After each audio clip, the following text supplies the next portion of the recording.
December 5, 1914. The wooden ship Endurance pushes south through the frigid waters of the Weddell Sea, carrying 28 men toward Antarctica.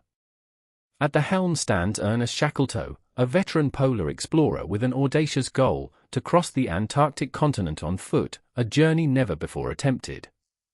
The crew is handpicked: sailors, scientists, photographers, even a stowaway who charmed his way aboard.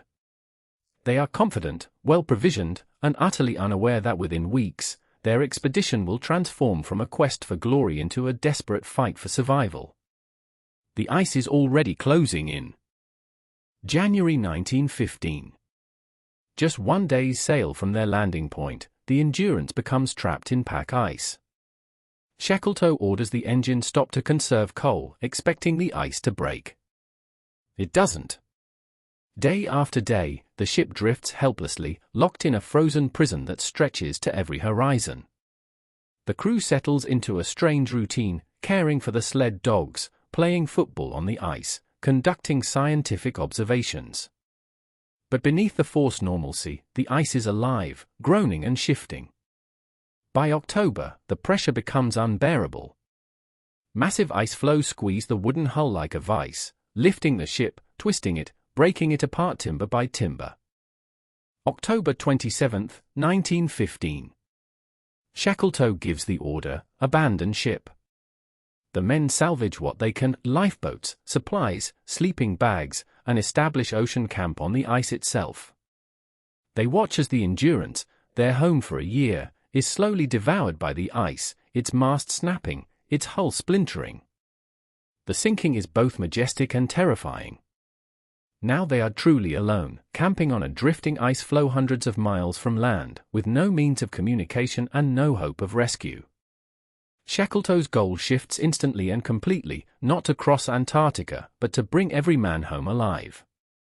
He begins planning their escape. For 5 months, the men live on the drifting ice, moving camp twice as the floe cracks beneath them. They ration food carefully, hunt seals and penguins, and endure temperatures that plummet far below zero. Frostbite is constant. Morale is fragile. Shackleton understands that survival depends not just on physical endurance but on hope. He maintains strict routines, assigns tasks, keeps the men occupied. He personally visits each tent at night, checking on spirits as much as health. In April 1916, the ice floe finally disintegrates beneath them. They have no choice but to launch the 3 salvaged lifeboats into the heaving, ice-choked sea. April 1916. 28 men in 3 tiny lifeboats navigate through a nightmare of ice and open ocean. Waves crash over the gunwales, soaking them instantly, their clothes freeze solid. They row and sail for 7 days and nights through the most treacherous waters on Earth, fighting exhaustion, hypothermia, and the constant threat of capsizing. Shackleton allows no one to give up. On April 15, they spot land, Elephant Island, a desolate, uninhabited spit of rock and ice. They drag themselves onto the beach, the first solid ground under their feet in 16 months. But Elephant Island offers no salvation. No ships pass here. No one knows they are alive. Shackleton realizes rescue must come from elsewhere. Shackleton faces an impossible choice. The nearest outpost of civilization is South Georgia Island, 800 miles away across the most violent ocean on the planet.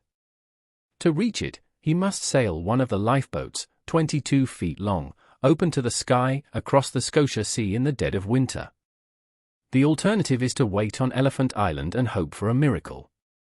Shackleton chooses action. He selects 5 men to accompany him, including the ship's captain Frank Worsley and the carpenter Harry McNish. On April 24, they push the tiny James Caird into the surf, leaving 22 men behind with a promise: "I will return." The men left on the beach watch the boat disappear into the grey expanse. The James Caird voyage is 16 days of pure hell. Waves 50 feet high batter the boat day and night. Ice forms on the rigging, threatening to capsize them. They chip it off with frozen hands. They are constantly wet, constantly cold, subsisting on cold rations and melted ice. Navigator Frank Worsley uses a sextant to fix their position, snatching brief sun sightings through the clouds, a nearly impossible feat in heaving seas.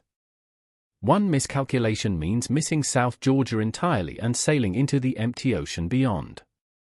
On May 10, through fog and spray, they glimpse cliffs. Land. They have reached South Georgia. But they land on the wrong side, opposite the whaling stations. One more barrier remains. May 1916. Shackleton, Worsley, and one other man, Tom Crean, set out on foot. To reach the whaling stations on the far side of South Georgia, they must cross the island's uncharted interior, glacier, peaks, and crevasses that have never been traversed. They carry no climbing equipment, no tent, no sleeping bags, only a rope and an adze. They walk for 36 hours without stopping, knowing the men left behind on Elephant Island are counting on them.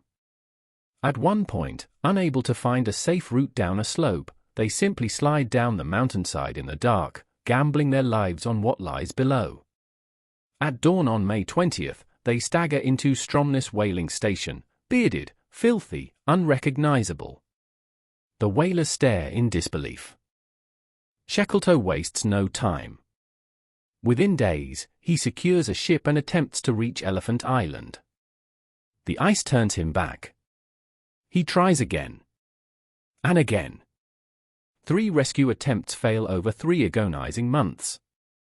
The men left behind, led by Frank Wild, endure in a makeshift shelter built from the overturned lifeboats, wondering if Shackleton is alive, if he remembers them, if anyone is coming.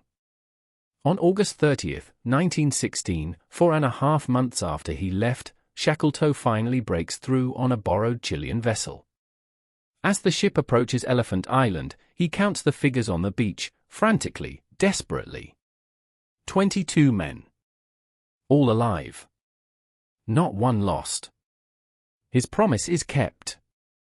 The greatest survival story in the history of exploration is complete.